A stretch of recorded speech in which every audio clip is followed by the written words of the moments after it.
네, 딥시크의 등장으로 최근에 중국 증시가 부각이 되면서 이 투자자들의 관심이 굉장히 높아지고 있는데요.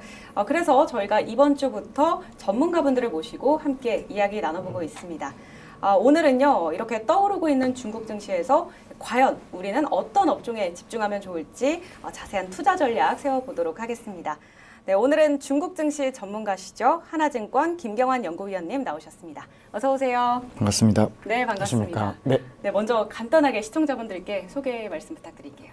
네. 저는 하나증권 리서치센터에서 죄송합니다. 네. 중국과 신흥국 주식 분석을 담당하고 있는 네. 김경환이라고 합니다. 네, 그래서 오늘 저희가 좀 네. 업종이나 종목에 대해서 좀 속 시원하게 들어볼 수 있는 시간이 될 것 같아요. 네, 오늘 잘 부탁드리고요. 네. 네, 먼저 이 딥시크 호재에 중국 증시가 요즘 강한 모습을 보이고 있습니다. 뭐 알리바바랑 알리 이 헬스케어 주가가 이달 들어서만 40에서 한 60% 가까이 올랐거든요. 네. 이 중학 개미들의 투심이 좀 당분간은 계속될 것이다. 뭐 이런 분석도 나오고 있는데 IT 업종 외에 우리가 또 주목해 볼 만한 섹터가 또 있을까요? 일단은 사실은 정확히 말씀드리면 최근에 그 중국의 기술주 랠리는 네. 홍콩에 있는 주식들이 좀 주도를 하고 맞아요. 있습니다. 사실은 중국하고 홍콩 모두 다 지금 테크 주식들의 거래 비중이 거의 역대 최고 수준까지 올라올 정도로 이제 수급이 굉장히 쏠리는 영역은 홍콩을 중심으로 한 뭐 빅테크나 네. AI 관련주들이 최근에 좀 쏠림 현상을 좀 보이고 있고, 그래서 저희가 이제 기본적인 결론은 단기적으로 놓고 보면 기술주 랠리를 어떤 대체할 만한 네. 혹은 순환매가 어떤 대항마가 될 만한 쪽 영역보다는 오히려 홍콩 쪽에 대한 과열이 좀 일부 있었기 때문에 이제 중국 쪽으로 일부 종목들이 확산되는 그럴 가능성을 좀 보고 있고요. 네. 3월 5일에 전인대가 있는데 일반적으로 중국은 수급적인 패턴이 매년 연도별로 뚜렷하게 2월하고 4월이 강했고 3월은 오히려 좀 쉬는 모습을 좀 보였습니다. 네. 전인대에서 어떤 얘기가 나오더라도 네. 사실 좀 쉬는 경향이 있었는데요. 3월 5일 전에 전인대 전까지의 남은 기간은 아마도 본토 증시의 뭐 CSI 300이나 네. 상해 과창판으로 불리는 스타50 지수, 즉 반도체 지수 같은 쪽으로 매기가 확산될지 여부가 좀 더 우선순위일 것 같고요. 조금 더 길게 봤을 때는 기술주를 대체할 만한 뭐 각종 산업 사이클 하단에 있는 네. 주식들이 꽤 있긴 합니다. 예를 들면 뭐 중국의 소비주도 그럴 것이고요. 네. 물론 뭐 기술주처럼 베타가 크게 이렇게 스윙이 크게 움직이지 않겠습니다만 기본적으로는 소비주도 있을 것이고, 또 최근에 눌려 있었던 친환경 관련주들, 또 올해 2분기에 이제 어떤 전인대 정책에 따라서 네. 기타 나머지 홍콩에 있는 여러 가지 그 어떤 인터넷이나 AI 플러스 관련된 정책들의 수혜주들도 좀 확산할 수 있는 계기 가능성은 좀 있다고 보는데, 네. 아주 단기적으로는 네. 기술주를 지금 대체할 만한 어떤 그런 주식은 아직은 아주 단계는 조금 네. 제한적이다 이렇게 생각하고 있습니다. 네, 그럼 장기적으로 봤을 때는 뭐 기술주를 제외하고는 뭐 소비주나 친환경 관련주들 뭐 주목해 보자라고 말씀을 해주셨습니다. 이렇게 미중 기술 경쟁이 계속해서 격화가 되면서 뭐 올해도 자율주행이나 뭐 로봇을 비롯해서 AI 분야에 대한 관심이 계속될 것으로 보이거든요. 패권 다툼이 지금 굉장한데 요즘 중국판 M7이 굉장히 뜨고 있잖아요. 네. 그래서 뭐 이 중에서 토픽 종목으로 뭐 한 종목만 뽑아주신다면 어떤 게 있을까요? 일단은 중국판 M7이라고 하기에는 뭐 코웃음을 치시는 투자도 있을 거고요. 네. 저희도 사실 M7이라고 얘기하는 게 중국 쪽에서도 계속 그렇게 얘기를 드리고 있기 때문에 어떻게 보면 저평가됐던 중국의 기술주들이 네. 지난 3, 4년 동안의 부진한 환경 속에서 이제 하단에 온 상황에서 딥시크 자체가 중국 내부적으로 줬던 어떤 파장은 결과적으로 네. 여러 가지 논쟁거리나 최적화 가성비에 대한 논란은 있겠습니다만 결국에 위축된 민간 기업들의 심리나 미국 대비해서, 그러니까 미국이 독점하고 있는 AI 분야의 전반적인 것들이 일부 이제 어떤 스크래치가 났다고 하죠. 어느 정도 균열이 나면서 네. 그런 부분에서 이제 결국 수혜를 받는다면 상대적으로 가성비가 좋아진 중국의 기술주들이 이제 부각이 되는 부분이 되기 때문에 사실 전반적으로 보면 M7이라고 하긴 좀 그렇습니다만 상대적으로 저평가된 상태에서 기술력과 어떤 자신감이 결여된 상태로 준비를 꽤 했던 기업들이 꽤 있을 것 같습니다. 그래서 지금 중국 내에서 네. 약간의 이제 객관성을 좀 보기가 어려울 정도로 지금 많이 고무된 상태로 많은 종목들을 추천하고 있고 네. 중국판 M7의 종목들이 많이 얘기가 좀 부각이 되고 있는데요. 네. 일단 제가 공통 분모로 제시하는 종목을 먼저 좀 말씀을 드리면 네. 중국의 반도체인 SMIC나 또 알고 계신 전기차의 BYD, 그리고 최근에 신고가를 계속 갱신하고 있는 중국의 샤오미, 그리고 이제 여기서부터는 조금씩 달라지는데 기본적으로 들어가는 건 알리바바와 네. 텐센트, 즉 AI가 하드웨어 쪽에서 어느 정도 이제 가성비를 확인했고 네. 결국에 AI의 응용 분야로 확산이 됐을 때 기존에 이제 내부적으로 규제 때문에 위축됐었던 하지만 많은 투자를 했었던 인터넷 기업들이 네. 대체적으로 아시는 알리바바, 텐센트, 또 메이투안이나 이런 기업들이 좀 부각이 될 것 같습니다. 그래서 저희는 지금 단계에서 주가 측면에서 조금 더 상승 여력이 크거나 올해 연간으로 기술주 랠리가 됐을 때 가장 편하게 볼 수 있는 건 여전히 텐센트나 알리바바라고 생각을 좀 갖고 있고요. 네. 뭐 최근에 반등을 뭐 가파르게 했지만 투자자들이 너무 뒤통수를 많이 맞고 실망을 하셨을 정도로 2021년 이후로는 엄청나게 지금 하락한 상황이고 네. 사실 밸류에이션 부담 자체는 그렇게 크진 않습니다. 그래서 저희는 1차적으로는 인터넷 그 거두였던 그 네. 두 개 알리바바, 텐센트를 좀 많이 현지에서 부각하고 있다는 얘기 좀 드리고 네. 하드웨어 쪽이나 이런 종합적으로 또 M7이 아까 부각한 그 공통 분모에 있는 샤오미 같은 기업이나 BYD의 경우는 현재 신고가 갱신 랠리가 좀 가파른 측면이 좀 있기 때문에 맞아요. 이번 실적 발표인 3월 이후로 네.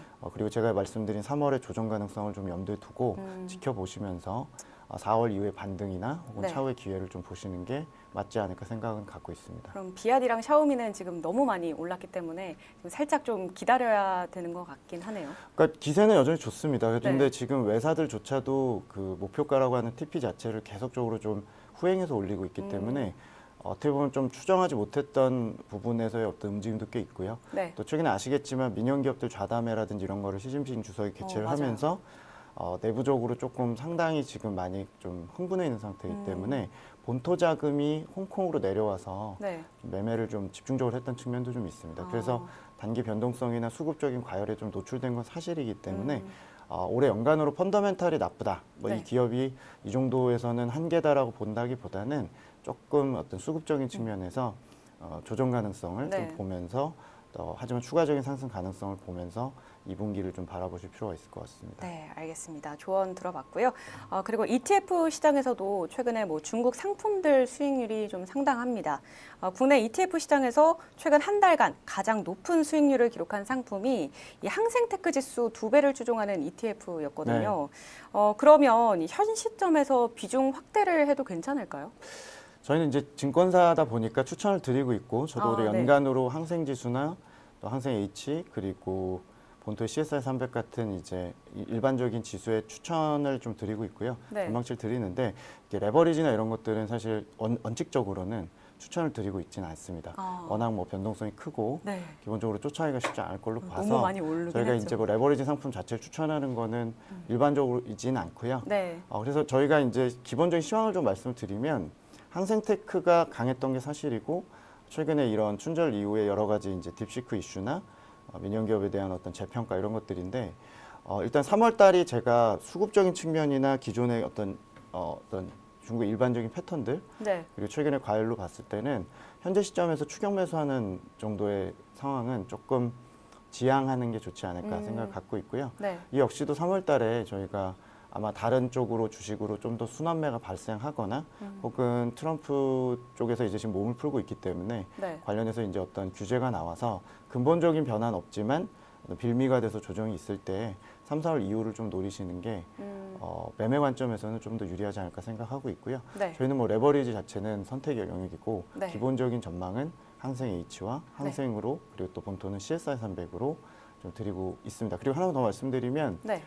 이번 기술주 랠리에서 본토가 좀 소외가 됐고 물론 이제 본토도 테크 주식이나 반도체는 많이 올랐는데 이번에 이제 중국의 1등 기업과 우량주의 합이라고 할 수 있는 CSI 300 지수의 경우는 거의 소외된 상태입니다. 그래서 만약에 중국을 혹시 고려를 하신다면 3월에 조정 혹은 조정이 없더라도 네. 본토에 네. CSI 300을 무난하게 확대하시는 전략도 저희는 자료에서 추천드리고 있는 상황입니다. 네, 일단 3월이 굉장히 중요할 것 같네요. 네. 양회도 있고. 네네. 네, 이렇게 리오프닝 이후에 또 장기 사이클의 하단에서 잠복 중인 분야가 참 많습니다. 그 가운데 올해에는 또 소비주의 반전을 좀 꾀하고 있다고요?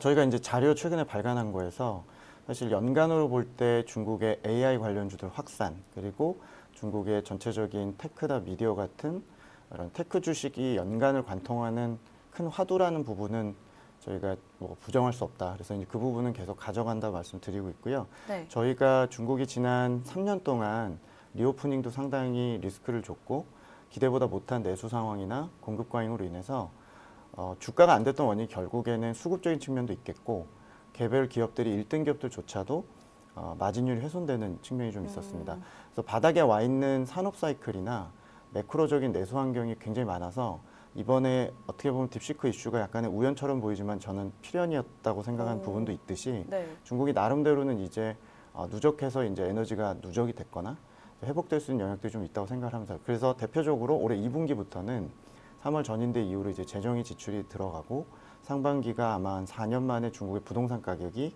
이제 대도시 중심으로 하단이 확인될 것 같습니다. 그래서 중국이 지난 3년 동안 소비가 안 좋았던 건 부동산의 역자산 효과가 너무 커서 네. 굉장히 큰 충격을 중산층에 줬던 건데요. 소비가 옛날처럼 명품을 사거나 비싼 제품을 사는 건 아니겠지만 전체적인 소비가 작년보다 이제 부동산 효과가 이제 완화되고 주식도 만약에 이제 중국 정부의 의도대로 네. 주식을 띄우는 게 좀 성공한다면 2분기부터는 중국의 대표 제약이나 뭐 음식료 같은 뭐 아시는 뭐 마오타이나 항소제약 같은 뭐 예전부터 중국 보셨다면 좀 지긋지긋한 종목일 수도 있는데요. 네. 4년 하단에 있는 이런 소비주들도 2분기에 좀 기대가 되고 3분기의 경우는 중국의 친환경 섹터를 좀 보실 필요가 있을 것 같습니다. 저희가 전기차나 배터리는 이제 중국이 주도하고 있고 중국이 이관신 정책 같은 걸 통해서 각종 내구재 소비 부양을 하고 있는데 산업 사이클이 지금 아직 바닥 확인을 못했습니다. 근데 저희 네. 추정에는 올해 3분기 정도에 BYD나 CATL이 주도하는 이런 배터리 전기차 1등 기업들이든 네. 전반적인 태양광이나 풍력 관련 이런 기업들이 사이클의 하단에 좀 올 것 같습니다. 그래서 중국의 이런 친환경 섹터가 모두 다 좋을 수는 없고요. 상위 기업들 중심으로는 3분기에 좀 매복하고 있는 사이클이 있을 것 같고 그리고 마지막으로 하반기의 경우에 중국의 그런 뭐 원자재 수요나 네. 부동산 관련 건설 수요 이런 것들도 이제 바닥 확인은 하겠습니다만 전체적으로 올해는 상반기는 IT와 소비주 그리고 3분기부터는 일부 친환경에 대한 순환매를 좀 보시면서 아이디어 삼으시면 좋지 않을까 생각을 합니다. 수급적으로 저희가 중국을 추천을 드리는 거는 중국이 가장 관세로 피해를 받을 수도 있고 트럼프가 어떻게 보면 이 기회에서 가장 작정하고 네. 공세를 취할 수 있는 대상이긴 합니다만 상해 심천에 5천 개 종목이 있는데 내수 매출 비중이 한 88%가 되고요. 그리고 외국인이 생각보다 많지 않아서 네. 내수 로컬 자금이 95%인 주식 시장이다 보니까 생각보다 맷집이 좋고 네. 하단에 있는 사이클의 주식들이 많기 때문에 네. 지금 기술주가 날릴 때 오히려 조금 지켜보시다가 중국의 또 소비주 사이클이 올 수도 있고 네. 친환경 사이클이 또 돌아갈 수 있기 때문에 그 부분을 조금 면밀히 전인대 이후로 보실 필요가 있을 것 같습니다. 네, 방금도 전인데 이제 이야기를 계속 해주셨는데 네. 3월에는 양회를 앞두고 있으니까 뭐 중국판 밸류 프로그램인 뭐 주식시장 부양 네. 정책 네. 뭐 이런 것들이 나올 것 같거든요. 네네. 투자자들에게 뭐 도움이 될 만한 포인트가 있을까요? 일단 죄송합니다. 오늘 중국 상태에서 죄송합니다.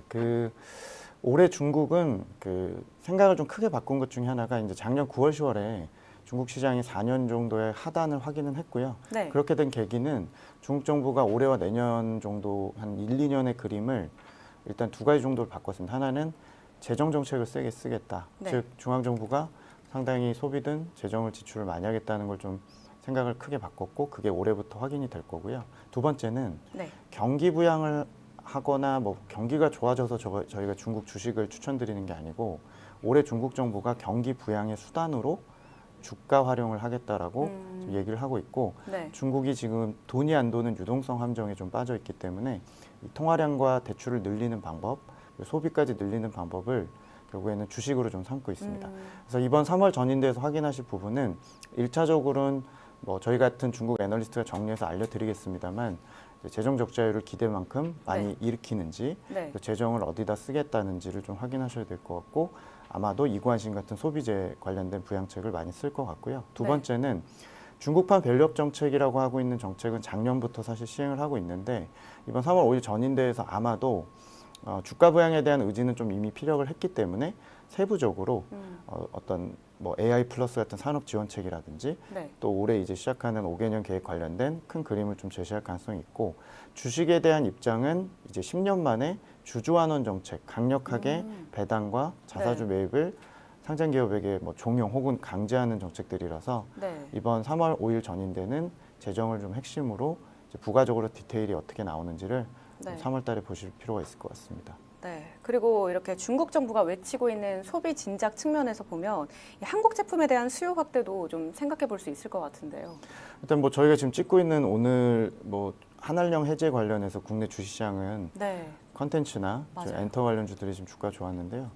사실은 뭐 중국에서는 공공연하게는 한알령이라는 것도 없었고 네. 이제 본인들 입장에서 해제할 것도 없다는 입장이겠습니다만 하반기 전반적으로 중국 내의 어떤 본인들의 어떤 이익을 위해서 그러니까 뭐냐면 내수 활성화를 위해서 네. 각 지방의 어떤 활성화를 위해서 이제 마침 제일 필요한 글로벌 1위라고 할 수 있는 K 콘텐츠에 대해서 수요는 있었으나 네. 중앙정부가 용인하지 않았던 측면들이 해제할 수 있는 여력들은 충분히 있을 거라고 생각하는데 제가 이 얘기를 네. 드리는 이유는 네. 우리나라에서 중국이 아주 크게 좋아지지 않는 이상 소비 수혜를 볼 수 있는 기업은 혹은 분야는 뭐 과거보다 확실히 줄어든 게 사실이고요. 그래서 올해 어떤 재정을 쓰거나 부양을 하더라도 뭐 제한적인 의류나 화장품 또 혹은 이제 어떤 소비와 상관없지만 정부 간의 어떤 노력을 통해서 얻을 수 있는 뭐 엔터 영역 같은 것들이 네.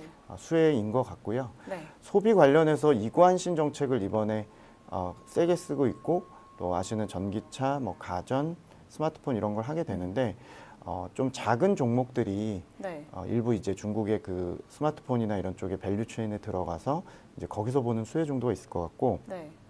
아마 상반기까지는 그냥 중국 주식 자체가 올라가는 데 있어서 좀 연동되는 정도고 주식이 만약에 중국 정부 의도대로 경기 부양의 수단으로서 주가가 어느 정도 소비로 연결이 하반기에 된다면 그때부터는 좀 더 확산해서 저희가 이제 화장품이나 의류, 컨텐츠 외의 것들도 조금씩 네. 뭐 화학이라든지 생각해 보실 수 있을 것 같습니다. 네, 알겠습니다.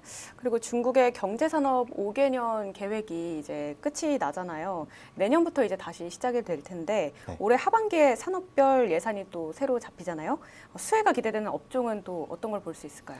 네, 말씀하신 대로 중국은 그 5배수인 해에 이제 하반기에는 산업과 테마 트레이딩을 해야 된다는 중국 투자자들끼리의 속설이 있을 정도로 네. 이제 올해 같은 이제 2025년의 경우는 이제 5개년 계획이 끝나고 이번 여름부터 이제 내년부터 시작하는 새로운 5개년 계획이 설정되고 청사진이 나오게 됩니다. 네. 그 심의를 거쳐서 10월에 있는 중국의 당대회에서 이제 15차 5개년 계획인데요. 내년부터 시작하는 게 그게 정해지게 됩니다. 그래서 중국이 집중할 영역은 안타깝게도 우리나라랑 굉장히 겹치고 또 우리가 지금 쉽게 생각할 수 있는 영역일 것 같습니다. 일단 네. 올해 중국은 자율주행 영역과 로보택시라든지 이런 영역들 네. 또 우리도 지금 많이 관심이 높은 휴머노이드 로봇 쪽 그리고 중국의 저공경제라고 그래서 이제 플라잉카나 좀 뭐 드론 쪽에 대한 부분들 그리고 아시는 이제 AI 플러스 정책이 과거 10년 전에 인터넷 플러스 정책이 있었듯 네. 이번에도 AI 관련된 영역에 대한 지원책들이 이번 여름에 많이 구상이 될 것 같고요. 무엇보다 반도체 관련 지원책들도 이번 2분기에 좀 확정이 될 것 같습니다. 그래서 결론적으로 5개년 계획 때 산업과 테마 트레이딩이 굉장히 성행을 하게 되는데 또 마침 연초에도 중국에서 이런 딥시크 이슈가 자체적으로 이제 터지다 보니까 네. 외국인이 딥시크 이슈로 인한 중국 기술주를 어떻게 본다는 부분도 중요하지만 중국 내부적으로 나름대로 실력 대비 위축된 민간 기업들이 상당히 적극성을 띠면서 투자자들과 함께 드디어 4년 만에 어떤 좀 개선점을 찾고 네. 산업 수혜를 찾는 게 좀 중요할 것 같습니다. 그래서 저희는 올해 하반기 중국의 자율주행 관련주들 뭐 대표적으로 사실은 뭐 샤오펑이나 이런 큰 기업들이 수혜일 것 같고요. 네. 또 로봇 쪽이라든지 또 중국의 반도체 관련 아까 말씀드린 SMRC 같은 기업들이 네. 대표 선수 위주로 그리고 AI가 확산이 된다고 가정했을 때는 또 여전히 어쩔 수 없이 알리바바나 텐센트 뭐 좀 더 확산한 메이투안 같은 이런 기업들이 좀 더 소위 말해 떡고물 같은 중국의 어떤 낙수 효과를 기대할 수 있는 영역이 아닌가 생각을 합니다. 네. 그럼 올해 우리가 하반기에 주목해야 될 게 로봇, 자율주행, 네. 그리고 반도체 쪽 주목을 하자라고 네. 조언을 해주셨습니다. 이렇게 오늘 속 시원하게 업종이랑 종목까지 다 들으니까 너무너무 투자에 도움이 많이 될 것 같습니다. 아닙니다. 나중에 또 저희가 포트 같은 거 좀 더 압축을 해서 기회가 네. 된다면 또 종목 위주로 또 한번 네. 소개를 드리도록 하겠습니다. 또 나와주실 거죠? 네네. 알겠습니다. 네, 오늘 말씀 너무 감사합니다. 감사합니다. 네, 오늘은 하나증권 김경환 연구위원님과 함께했고요. 다음 주에도 저희가 다양한 인사이트를 주실 전문가분들을 모실 예정이니까요. 그때까지 저희와 또 계속 많은 관심과 시청 부탁드리겠습니다. 다음 주에는요, 강철구 배재대 일본학과 교수님과 이야기를 나눌 거고, 또 화요일에는 이선엽 신한투자증권 이사님, 그리고 목요일에는 윤여삼 메리츠증권 연구위원님과 함께할 예정이니까요. 많은 관심과 시청 부탁드리겠습니다. 자, 그럼 오늘은 여기서 인사드리도록 할게요. 시청해주신 여러분 고맙습니다.